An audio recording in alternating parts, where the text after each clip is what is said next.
What's going on, everybody? It is Triple Crown 24 back today with a 3-spot TTM recap episode. Of course, I did not remember to cross out the addresses, so I'll have to show you the backs of them here. They're all spring training, finally getting into my spring training TTMs. So far, I'm at about 25% of them that have come back in, so that's pretty good. Hopefully, get some more before spring training concludes here pretty soon.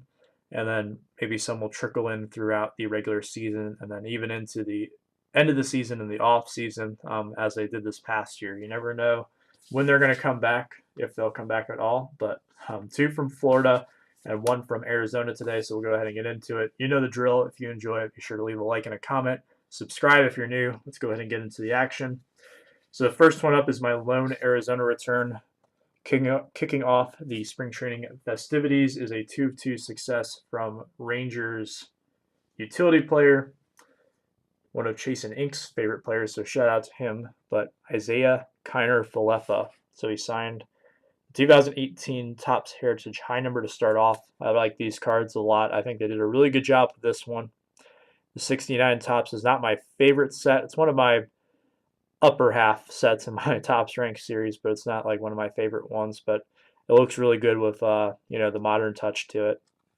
I am, however, a pretty big fan of this one, the 2018 Topps. This is from the Update series. Looks like it's got a little something on it there. So he signed this one in black. Really bright image. Signature really pops on the card, so very happy to get this back in. He is a super utility player, so you can pretty much play anywhere. I believe they'll probably give him the most of his reps at catcher this year, from what I understand, but I could be wrong. If there's any Rangers fans out there watching this video, I know there are a few that do. Let me know where you think IKF will be playing in 2019, but very happy to get that in. My first 2 autographs of him added into the collection, so that is always exciting. Next up today, this one is coming in from the TTM Godfather himself. Out of Tampa, Florida, even though you can't see it, it's a 4 of 4 success from an absolute legend, a guy who I send to quite frequently. Pat Neshek needs no other introduction. I've talked about Pat Neshek so many times on this channel. So I'll go through these pretty quickly. He signed the 2018 Ginter.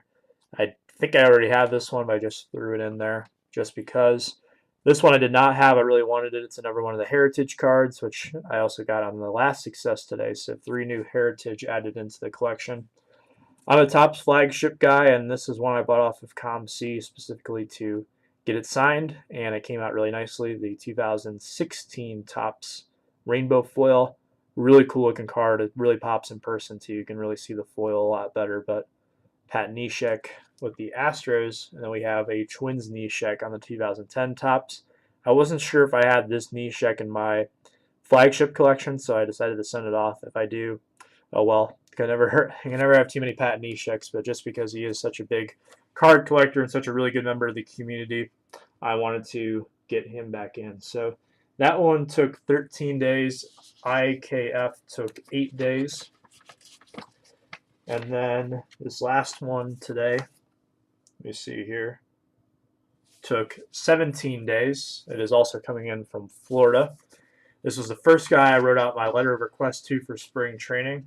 And last year that was Mike Fiers, and I was able to get him back. This year it was Joey Wendle, and he also returned my cards. So 2 for 2 on my first guy I try. Signed in black on both of them. It actually works pretty well. Again, the Heritage light colored backgrounds looks really sharp. So got that one. And then you had to know I was going to get the 2018 Topps update for him as well, his rookie. Very good player. He came up in the Indian system, and I forget what trade exactly sent him to Tampa Bay. Sorry, I'm holding that off camera there.